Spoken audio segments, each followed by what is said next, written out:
get this started.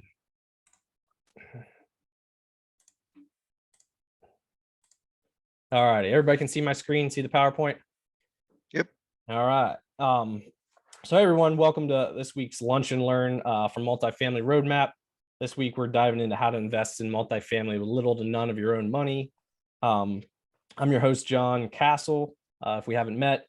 So let's get started. We got a lot of info, so I'll try to run through this quick in case anybody has any questions. Gonna dive into some numbers at the end, so there might be some questions or some confusion. So love to clear that up. So let's get this thing started.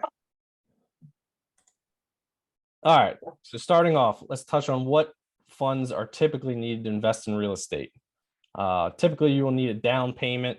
So if you're an investor, this will all be kind of simple stuff for you, but basically you will need a portion of the purchase price that the bank doesn't cover. If you're getting a bank loan for investment properties, you're typically looking at 75 or 80% loan to value mortgages. That means the mortgage, if it's $100,000 purchase price, you'll either get a mortgage for 75,000 or 80,000, depending on what lender you go with, and then you're responsible for that other 20 or 25% as a down payment. The second type of money that you'll definitely need is money to cover the closing costs. So this is typically anywhere from 4 to 6% of the purchase price. This can depend, very greatly depending on the area as well. This includes lender fees, title fees, any other legal fees that you might have. So if you're setting up an LLC or you're having your lawyer write up an agreement of sale, all that kind of stuff will generally be considered in the closing costs that you'll be required to bring to the table. And then lastly, the third source of funds that you'll need is for any renovation costs. So if you're buying a property that's run down or just needs some updates, you might be doing some unit renovations. You might be doing some big ticket items. So this could be a roof, a HVAC system, and then any common area renovations that you'd be doing, maybe some landscaping, or if it's just a common area to like a multifamily is kind of rough, maybe you're just redoing that as well. So that would be the money that you typically need when you're investing. So that's a lot of different dollars that you're going to need to bring to the table. And I think that's why a lot of people think you can't get in unless you have a big chunk of money. So let's dive into that. So investing with low or no money down is often a phrase that we hear from people that are trying to either they got this new program, the special sauce that they want to sell you to kind of get into their, buy their hottest new investment strategy. So a lot of people just kind of look at it and think it's a scam when they see it. So is it actually possible to invest with low or no money down? I would say definitely is. There are many ways you can do it. Some of the main ways are seller financing, hard money loans, creative financing, multifamily house hacking, or OPM. So let's dive into what each one of these means. So seller financing, what is seller financing? Seller financing is basically when the person selling the property agrees to become the bank, essentially. So they are holding the note or the mortgage for the property for you instead of, M&T Bank or whatever your local bank is holding that loan. So I did a 5-unit deal for a quick example that we were able to negotiate seller financing. I was able to negotiate less than 20% down payment, so less than what you would normally be required for a bank. And it was a 2-year loan, and we were able to negotiate $350 interest-only payments on a 5-unit. So basically, we were able to still produce income each month with the property with the low monthly payment while we were renovating and increasing the rents on the property. So then at the end of that 2-year note, when we had to pay off the seller, we just refinanced into traditional mortgage, paid them off, and got basically all our money back. So seller financing is great because you can negotiate almost any terms of the deal. So anything you could kind of think of, you can basically negotiate. So you can negotiate interest rate, length of the loan or note, the payment amount, or how the payments are structured. Like I said, if it's just interest only payments, and then what kind of money down that you would need. So you can negotiate a really low money down amount that you can get lower than what you would normally with a bank. Someone, I'm hearing echoing. Is anybody, can everybody mute their thing just so it doesn't, there we go. Whoever that was, that worked. So just didn't want anybody to mess anybody up. So in order for, seller financing, why would someone do it? Why would a seller do it? You need to find a motivated seller definitely to be able to negotiate with them seller financing. So they either have to have like financial obligation or like a hardship that they need to, they need money now. So they need to basically get a chunk of money or sell the property. They're maybe they're tired of managing the property, had a long run of bad tenants, or just tired of collecting rents, handling maintenance, that kind of stuff. They could also be expecting a big tax hit if they sell. So if they bought it, 20 years ago for significantly cheaper, and now if they sell, they're going to have to pay the capital gains on that if they sell it outright. So if you structure like a seller financing deal where you're paying them payments each month and they're getting less of a down payment, they basically only have to pay taxes on that amount of income that they're getting each year and not the full lump sum of them selling it. But there could also be, there's deferred maintenance on the property. They're just getting tired of everything's breaking down because they didn't put money into doing it the right way. So they're always handling maintenance and repairs. For the 5-unit deal, the owner kind of had the example that I gave you, the owner had a tight financial situation due to some medical bills. And he was also getting kind of eaten alive by maintenance costs because he had put off so much in renovations and everything like that. So we were able to give him more money up front than what it was probably worth, and give him that money, down payment money that he needed to satisfy those bills in order for us to get the terms that we need on our end. So the low payments, the 2 years, and even lower down payment. So and the next thing we'll cover. Can I ask you a question? Is Yeah. that okay? Yeah. Yep. Okay, just real quick. So, so you did interest only loan, interest only payments with a balloon for 2 years. So pay the full off at 2 years later. Yep. So basically, at the end of 2 years, like the down payment was the only thing that came off the purchase price, and then the lump sum that was left is what we owed him in a check, money out at the end of 2 years, or by the end of 2 years, essentially. So then all those $350 payments are basically just money that's going into his pocket. It wasn't knocking down the principal at all. I mean, does that make sense? Yeah, that makes sense. Okay. At that point, the property was in your name, so you could have refinanced it. You could have done almost anything you wanted with it, right? Yep, correct. Yeah. Okay. Basically, they just have a lien like the bank would. So yeah, like, yeah. So all basically, right, the way to sell that is basically you tell them, hey, I'm gonna, it makes them feel better. They have the lien, so they can always take back the property if you're not making payments. And if your plan is to renovate the property, let's say we got halfway through the renovations and then we couldn't make payments anymore for whatever reason, he gets a property back. He can, take it back from us, and it's got, $30,000, let's say, of renovations done that he didn't have to pay for. So he gets his property back. It's in better shape anyway. He collected some payments while we were paying, and he gets to take our down payment. So that's kind of how you would sell it to them. Yeah, that's good. All right. Makes sense? Yeah. All right. So another way to get in for low money down is what I kind of recommend to any new investors if they don't have a lot of, obligations. So like a family, kids, all that kind of stuff that maybe you don't want to live in a 2-unit apartment building or whatever, is multifamily house hacking. So house hacking is basically multifamily house hacking is basically if you buy like a 3-4 unit, let's say, you live in one of the units, rent the rest of them out. And since you're living in the unit, it qualifies for basically the financing that you could get if you're just buying it for a personal residence. So you can get as low as 3% down. There's some VA loans that you can get for 0% down if you are a veteran. So that's also a good way to get in.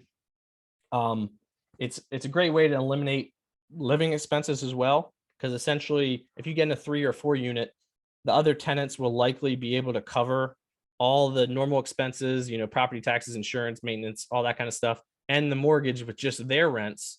So essentially you're living in one of the units for free. So you're eliminating your normal, either your rent payment, or if you had a house, you're eliminating basically a mortgage payment each month. So let's say if the average rent is $850 in your area and you don't have to rent because you have that, you're basically saving an extra $850 plus utilities. So maybe closer to $1,000 each month that you can put in the bank that you would normally be paying to live somewhere else. So you can get in for cheap. You can even like renovate. If you take the worst unit, you can renovate it slowly as you're living there. And then, bank a lot of money to get your next property. So it's a perfect way to get in. You can get in cheap. And then when you're done, if you say in a year from now, you want to move into like a normal house, you get a kid and a wife or whatever, you can do that and then just rent out your last unit. And then basically most of that you'll be renting out the last unit will just be cash flow that you pull in each month. So house hacking is a good way to get in. Let's see. Hard money and creative financing. So hard money loans are basically high interest loans that you can get in for low. Sometimes even if it's a good enough deal, you can get in for 0% down. I know one of the good lenders that I have dealt with, he requires 10% down, so that's a lot cheaper. But they're basically short-term loans, so typically less than 24 months, generally, anywhere from 6 to 18 months. So 6 months to a year and a half is generally what you'll see. But they'll be expensive. They'll have some points with them, and a point is basically if it's 2 points that they're charging, that means 2 percentage points. Like, so 2% of the purchase price for the property is like basically a fee that you got to pay to get that loan. They're usually high interest, like I said, so maybe 10, 12%, depending on what relationship you have with the hard money lender.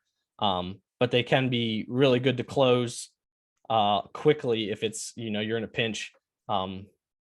And the one thing I do advise about hard money is get good recommendations. So get in your real estate investing group, local group or whatever, and find people that they've used before, because there are a lot of people in the industry that will kind of scam you. They'll basically try to screw you over and then take the property while taking your money in the same breath. So, get good recommendations there, get people that have done it before. But that's a good way to get in.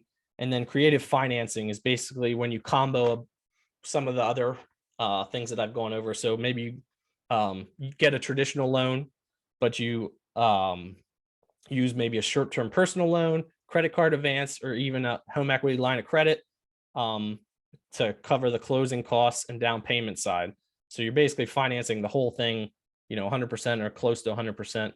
You can even sometimes do this with seller financing if you can negotiate seller financing, but you'll likely need a great deal, and not a lot of lenders will allow you to take financing for the down payment as well.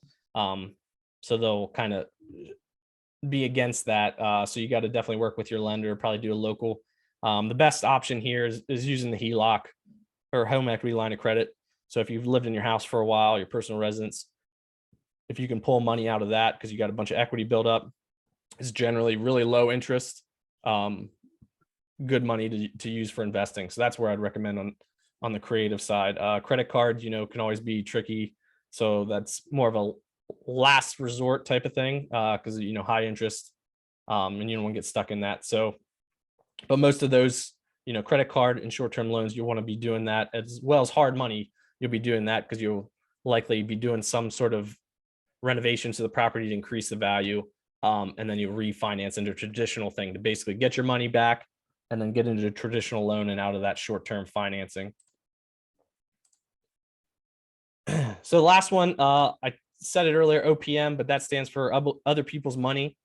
This is kind of the easiest way to get into deals, and probably best way to get into deals with little to no of your own money. And eventually you will need to do this anyway, because as you acquire properties, you'll eventually run out of your own money. Even if you are getting it back each property, you'll be trying to scale and you'll be out of funds. So you'll eventually need to get investors to help you fund those deals in the future. So it's good to kind of start building this, your database and people that that would loan to you up front. But basically, they would be a partner. Most of the time they would be some sort of partner in the deal with you. So they would get maybe a percentage or something like that, to where they bring the deal, but then you're doing, the way you can sell it is you bring the great deal to the table, and you're doing the work for the property. So you're like, keeping on top of the management company, you're doing all the paperwork to get the deal done, taking care of all that kind of stuff. So you're bringing the hard work and the great deal. The other person's bringing more of the money side of things, and you keep those other things off their plate. So that's kind of how you would sell that. But some of the ways you can get other people's money could be private money loans from people that you know personally, maybe from the gym, from wherever else that just is looking to loan you a sum of money for a percentage. So like 7% to give you the money to get into a property. It could be family and friends. Like I said, you could partner on deals, which I've done in the past. And then there's syndications, which is more for larger multifamily properties. So they have to be over basically a certain price threshold to where this makes sense, but it's basically it becomes less security, but basically you're pulling in investors that all they're doing is bringing money. But you got to do it with a lot of red tape, a lot of paperwork and stuff like that. So you just want to be careful, but this is for, maybe you're doing a 50-unit apartment complex or something like that. That's where you get into that kind of, so you're raising money as opposed to just, a family or friend here to partner with. So here's just some examples. I just wanted to kind of break down how it would look for a property. So the example property is $150,000 3-unit. So I have on the left side here, I have percentage of money down that you're required, amount down, any hard money points, closing costs to give you a total amount down that you would be required to bring. And then we just do the income and expenses quickly. Do the rental income. We just expect, let's just say we're doing $850 of rent for each of the 3 units. Estimate about 45% in expenses. So this would be vacancy, property management, maintenance, taxes, insurance, any other utilities that you pay. And then the net operating income is what you got left after all the expenses are paid. And then these are down here, I estimated with the terms up above what the yearly mortgage would be. And then so you take the operating income minus the mortgage payment or the debt payment, however you would look at it. And then this is the cash flow, is the money left over yearly after all expenses and the mortgage and debt that you creatively put together leaves you. And then the return on investment. Say that again. Okay, just echoing. So last part is return on investment. So this is basically the yearly cash flow divided by the money that you had to bring down into the property. So we'll run through this real quick. Seller financing, I put 2 examples. So one, maybe you're able to find somebody that'll give you 0% down seller financing.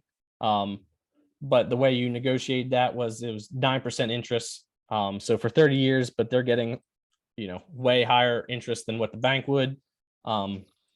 Mortgage payment would be almost $14,500 on the year, giving you a low cash flow of $2,300, but with only $4,500 in, your return on that investment is 52% for the year. So maybe another example would be you got to bring 10% down for seller financing. That's $15,000 plus the closing costs, bringing you to about $20,000 almost. But this one you were able to negotiate $700 a month interest only payments, maybe for a couple years. And that gives you higher cash flow, obviously, but slightly lower return because you're bringing almost 4 times as much to the table. So now if you do a multifamily house hack, like I said, you bring 3% down. So the amount down is $4,500. Closing costs about $4,500. I kept the closing costs all the same just for ease. Income is everything the same. And let's say you just get a loan, interest rates are high right now. So 30 years, 6% interest. You're looking at about $10,500, giving you a cash flow of $6,000, giving you a return on investment around 70%, which is great. If you're doing hard money, let's say you got a hard money loan, it requires 0% down, but does require 2 points. You're paying the $3,000, which is 2 points of $150,000. So you're in for $7,500.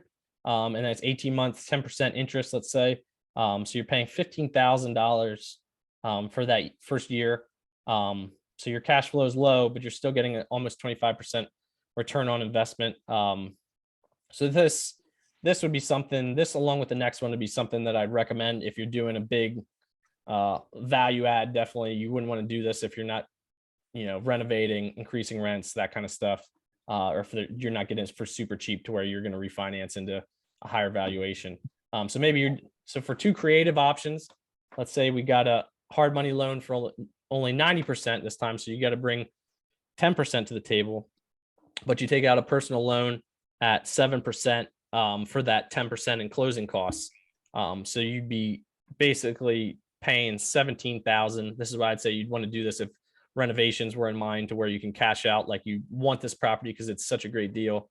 So you're willing to take on $600 of negative cash flow a year, because you're going to pull your money out at the end when you refinance into a traditional loan. So another way you could do it is if you get a 75% normal loan and then use your HELOC to cover the down payment and the closing costs. And the HELOCs say it's at 3% for 10 years, and the loan's the same 30-year, 6% loan. You're looking at almost $13,000 in mortgage payments.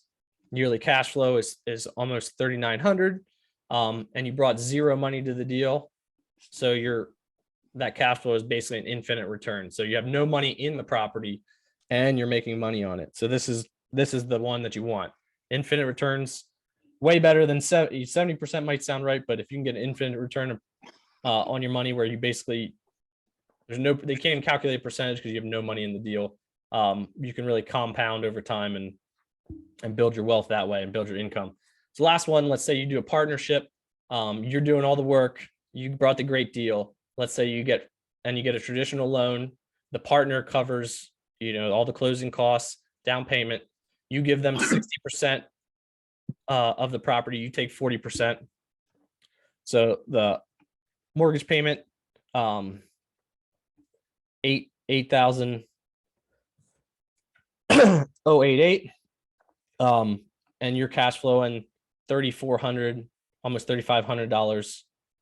And this is your 40% split of that. So it normally would be, if you're taking 16,000 minus 8,000, you're over 8,000 here. But for your 40% of that is your cut. So I have that red here, so you can kind of see that's your split and not be confused by that. So that's also an infinite return, because your partner brought all the money to the down, and you're getting a great return on the property. So any questions? That was kind of all I had for that. I wanted to get the questions, so if I can clarify anything that was kind of confusing, we can do that now. This is Nelson from Austin. You hear me? Yes, I can hear you, Nelson. Yeah. On the closing cost, can you estimate how much is that, like, and everything, like, not except CapEx, like fees, closing fees, EMDs and stuff like that? That could be like from 6 to 10%, you think? What I've seen usually is around 4 to 6% for the properties I've taken down. Yeah, once you're getting above 6, then it gets pretty high. Because I'd be worried what you're doing there. My assumption is, if your purchase price is 1 million, you have to raise, or let's say 10 million, you have to raise around 3.5 to 4. Yeah. Is that correct? Is that average, like kind of on that range, right? Yeah, what I've seen, down payment, fees, attorney's fees, whatever, closing fees, EMDs and stuff like that. Yeah, and if you're raising for that property, you're doing the syndication, so they'll obviously be way higher. But yeah, for the larger properties, that's also what I've seen in that 3.5 to 4% range. Because once you're getting up that high, it's not going to stay. The percentage is better for smaller properties, in the couple $100,000 range. Because once you get up that high, 10 million, 3% of that's a lot of money. 300, if it's 10 million at $300,000. So you're getting, it's scaling, more than the work that's being done. But yeah, for the large properties, I've seen more around the 3 to 4% range, like you said. Right. And So it's always assumption, like it's always around 30 to 35 or 40% of the purchase price. Yeah. All the costs, including the down payment. Yep, correct. Yeah, sorry. I wasn't sure where you're going with the 30 to 40, but yeah, with the down payment and stuff. Yep. because the down payment is 25 plus your costs and some other fees and maybe capex. Yeah, around total conservative around 35 to 40. So if you buy 1 million, you need 3.5 to 400,000. Yeah, if you're doing some sort of renovations and capex, that kind of stuff. Yep. Now that could also vary highly if you're doing a big value add property that needs, if you're pulling a property that's $1 million purchase price, but you need, $300,000 of renovations because you're expecting maybe like a $2 million exit or something. Once you get the rents and everything up like that up, you might be even higher there. But that's, it's property specific because the renovation capex budget can really vary significantly. Okay. Make sense? Yep. Anyone else? Can you go back again to your last slide, the combination of seller financing? Come on. Yeah, right this there, one. right there. The first one that that 0%. Where did you get that 9% interest? Oh, that's the interest for the seller. Yeah. That's basically what to get a thing where you need no money down. Wow, 9%. That's too high. That's good for the seller. Well, but you're getting in, essentially the way you'd look at it is the seller would look at it as you're getting in with little to no risk because you're not putting a down payment. So they want a good return on their money. So they're going to probably be asking, if the current rate's 6%, they're going to be asking probably for at least 2 to 3%, maybe even higher than that, more. Are you okay with that if it's like negative cash flow in the first 6 months, 9 months? If I would be okay with negative cash flow properties. All my properties that I do a value add strategy. So I'm buying it with under market rents, renovations needed. So I'm doing all that. I didn't want to include all that in this because then it gets really, to do 7 different examples, it gets confusing. But if it's negative cash flow, but once you get the property up to where you're more on appreciation. You're more on appreciation after 2 years rather than negative cash flow 10,000, 20,000 a year. My personal philosophy is it still needs to, I don't do a just strict appreciation play. So it still needs to cash flow once you get it up to market rents and everything like that. If you're doing just a straight appreciation play, and there are some markets that's great for, but if you get caught in a down, an unforeseen downturn, you can really be caught holding the bag there. And if it's a property that cash flows, you can weather the storm and hold it through until the price goes back up, basically. But if you get stuck holding a property that's maybe, negative. I'm looking at one of the deal right now. I'm negative like 6 months, but it will cash flow a few hundreds on 8, and then 1,000s on 9, and then 1,000s on 10. So I might consider it. You know what I mean? Yeah. Usually, if you're doing a value add project like that, the IRR would be a better one to look at. So as long as it cash flows, generally. So for some of the ones I do, I'll look at out 3 to 5 years. So if I'm starting out the first year or two, maybe at only a couple percentage return, or even at that 0/negative, but I'm getting up to 10 to 15% by year 3, 4, 5. And then the IRR looks good, then I'm not too worried about it. But if you're just doing a buy and hold type strategy, you definitely don't want to. Negative cash flow can kind of sink you.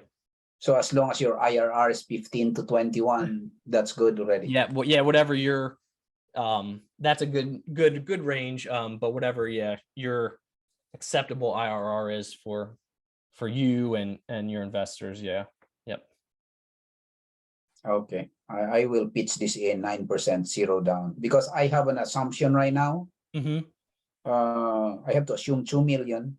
And then the lender said, you cannot do a loan here. So it's either I have to seller finance the 1 million. He's selling for 3 million.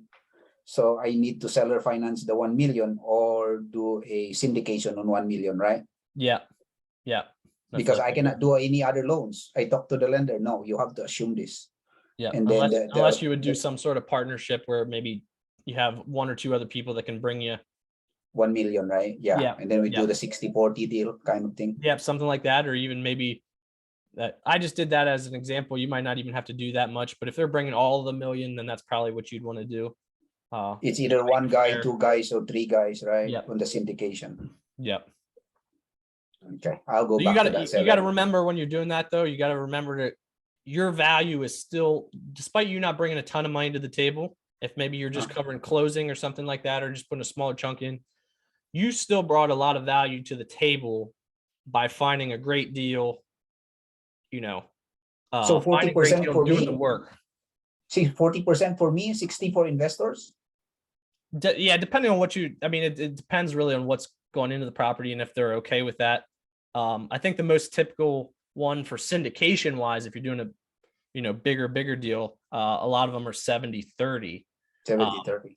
Yeah. But if you're doing, it's like a 2 or 3 person partnership, you might be able to work 40, whatever, 40-30-30 if it's 3 people or something like that.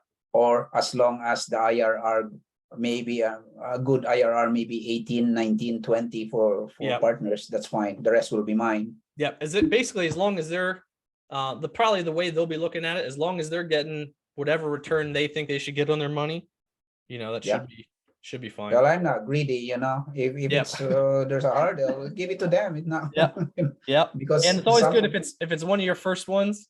It's always good to sweeten the pot a little bit for them, because you bring a great deal, good returns to them. They will reinvest with you again. Right? Yeah, they'll just keep coming. They'll tell their friends. Save you time on the marketing for investors type of thing. They'll be telling all your friends, yeah, he brought me this great deal, gave me this great return. You should invest with them too. And then before you know it, you got more money than you can find great deals for. Awesome. Yeah, I might go back to the seller. Because the problem is he raised the price again from 4.5 to 5 million. So I said numbers doesn't work anymore. So I said probably I will negotiate with her again. Yeah. Well, it doesn't hurt to try, and also it's it's also kind of the environment right now. It's a good time to do that, because a lot of the sellers will be kind of worried about where we headed recession wise, where we headed interest rate wise, because the higher, if this guy doesn't sell it and interest rates keep going up, the Fed keeps hiking, that basically just brings the value of his property down, because it costs more and more to get a loan on the property or whatever you need to do. Does that make sense? Yes, sir. So the fear in the market can also work to your advantage there. There might be less buyers and everything like that. Yeah, but 2 months ago he said 4.5. Now it's 5 million. So yeah. I said, no, doesn't work anymore. I'm negative. Yeah. A couple percentage points in interest rate, and you can go negative real quick. So I have to run the numbers again. I said, I can't believe I'm negotiating with this seller in San Antonio, like 56 units. Assumption of loan 2.1 million. He's selling it. Before it was, I've been talking for him for a year, for her for a year. The first price was 5.3 a year ago, and then hit COVID, a lot of vacancies, a lot of non-paying tenants, evictions. It's a headache. Like 20 were vacant, so it's really distress.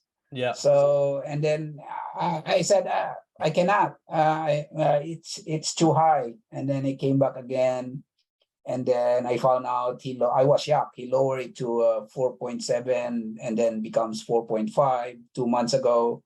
I said, are you open to seller financing? Yeah. Okay. So I'll give you 5,000 first year, and then I'll give you 8,000 on the second year for 5 years. And then he said, no. And then it came back again. I said, Nelson, it's now 5 million. What? I said, it doesn't work.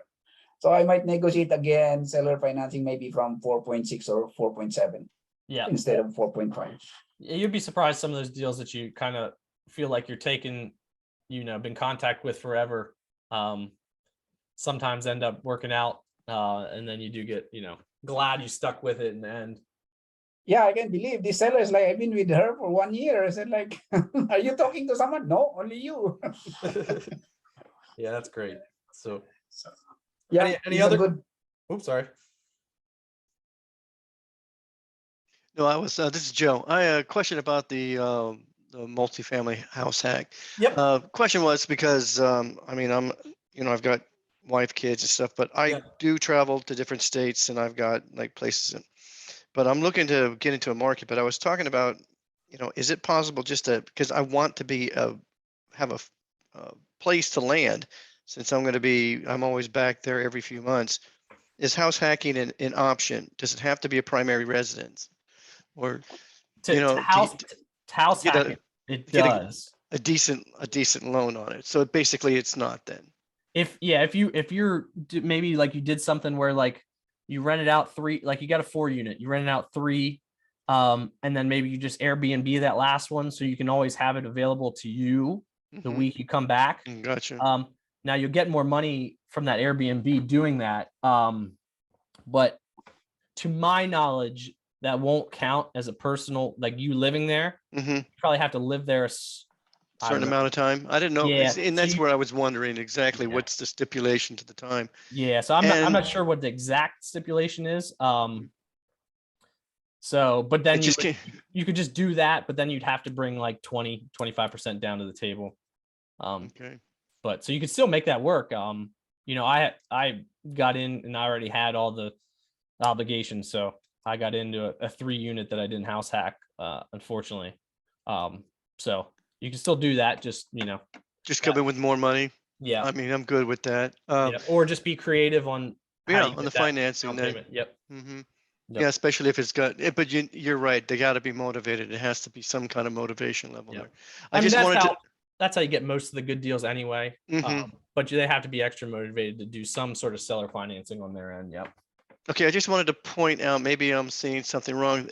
In your slide, it's saying that you have yearly rent is always the same, 850 times 3, but if you're house hacking, you're going to be 850 times 2. Yep. I forgot to mention that, but I wanted to keep that in there because you could essentially look at it As later. Mhm. yep, 850 off of what your expenses are. So Got you.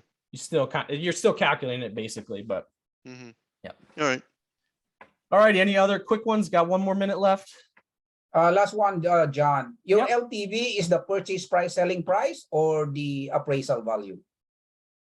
Usually that'll be, for most situations, that'll be purchase price. Some of the hard money can be Price. appraised value.